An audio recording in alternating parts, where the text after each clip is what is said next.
30 मत कौशल्य से वेदा।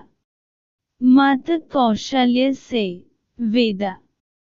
अपने पिता एवं मत केकेयी के प्रकोष्ठ से राम अपनी मत कौशल्य के पास पहुँचे।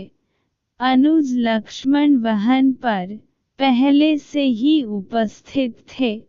राम ने मत का चरण स्पर्श किया और कहा, हे माता।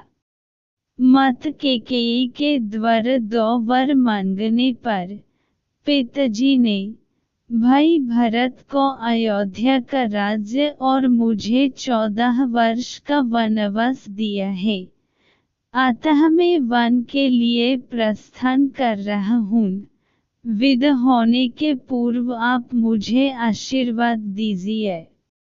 राम द्वारा कहे गए इन हृदय विदारक वचनों को सुनकर कौशल्य मूर्छित हो गई। राम ने उनका यथोचित उपचार किया और मूर्छ भंग होने पर वे विलाप करने लगीं। उनका विलाप सुनकर लक्ष्मण बोले, माता, भैया राम तो सद्गुरुजनों का सम्मान तथा उनकी आज्ञा का पालन करते हैं। मैं समझ नहीं पा रहा हूँ कि मेरे दैवत तुल्य भाई को किस अपराध में यह दंड दिया गया है।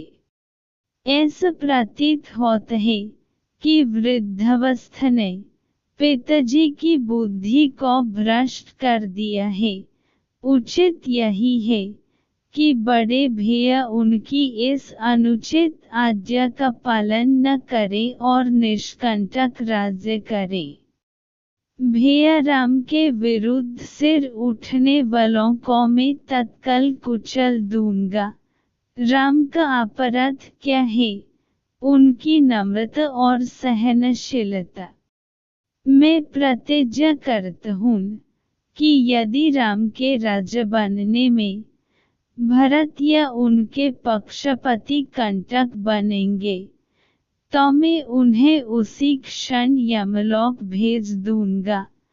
मैं भी उसी प्रकार आपके दुखों को दूर कर दूंगा, जिस प्रकार से सूर्य अंधकार को मिटा देता है। लक्ष्मण के शब्दों से मत कौशल्य को ढांढस मिला और उन्होंने कहा, पुत्र राम, तुम्हारे छोटे भाई लक्ष्मण का कथन सत्य है। तुम मुझे इस प्रकार बिलखत छोड़कर वन के लिए प्रस्थान नहीं कर सकते। यदि पिता की आज्ञा का पालन करना तुम्हारा धर्म है, तो मत की आज्ञा का पालन करना भी तुम्हारा धर्म ही है। मैं तुम्हें आज्ञा देती हूँ कि अयोध्या में रहकर मेरी सेवा करो। इस पर मत को धैर्य बांधते हुए राम बोले, माता, आप इतनी दुर्बल कैसे हो गई? ये आज आप कैसे वचन कह रही हैं? आपने ही तो मुझे बचपन से पिता की आज्ञा का पालन करने की शिक्षा दी है।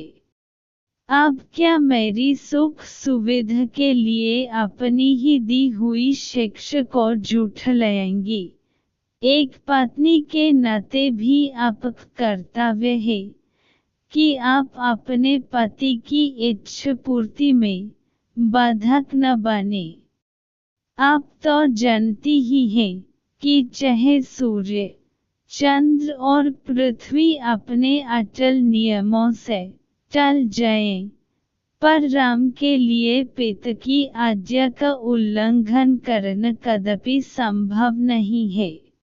मैं आपसे निवेदन करता हूँ कि आप प्रसन्न होकर मुझे वन जाने की आज्ञा प्रदान करें, ताकि मुझे यह संतोष रहे कि मैंने माता और पिता दोनों ही की आज्ञा का पालन किया है।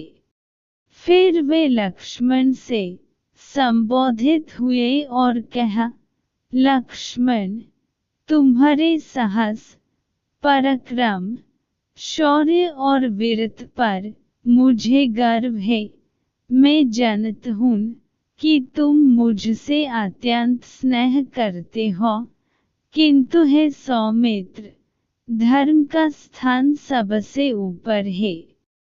पिता की आज्ञा की अवहेलना करके मुझे पाप, नरक और अपयश का भागी बनना पड़ेगा।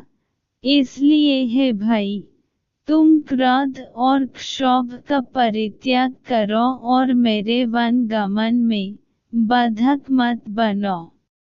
राम के दृढ़ निश्चय को देखकर अपने आंसुओं को पोंछती हुई कौशल्या बोली, वत्स, यद्यपि तुम्हें वन जाने की आज्ञा देते हुए मेरा हृदय चूर चूर हो रहा है, किंतु यदि मुझे भी अपने साथ ले चलने की प्रतिज्ञा करो, तो मैं तुम्हें वन जाने की आज्ञा दे सकती हूँ। राम ने संयम पूर्वक कहा, माता, पिताजी इस समय अत्यंत दुखी हैं और उन्हें आपके प्रेमपूर्ण सहारे की आवश्यकता है। ऐसे समय में यदि आप भी उन्हें छोड़कर चली जाएंगी, तो उनकी मृत्यु में किसी प्रकार का संदेह नहीं रह जाएगा। मेरी आपसे प्रार्थना है कि उन्हें मृत्यु के मुख में छोड़कर आप पाप का भागी न बने। उनके जीवित रहते तक उनकी सेवा करना आपका पावन कर्तव्य है। आप मोह को त्याग दें और मुझे वन जाने की आज्ञा दें। मुझे प्रसन्नतापूर्वक विदा करें। मैं वचन देता हूँ कि 14 वर्ष की अवधि बीतते ही मैं लौटकर आपके दर्शन करूँगा। धर्मपरायण राम की युक्तियुक्त वचनों को सुनकर अश्रुपूरित माता कौशल्या ने कहा, अच्छा वत्स, मैं तुम्हें वनगमन की आज्ञा प्रदान करती हूँ। परमात्मा तुम्हारे वनगमन को मंगलमय करे। फिर माता ने तत्काल ब्राह्मणों से हवन कराया और राम को हृदय से आशीर्वाद देते हुए विदा किया।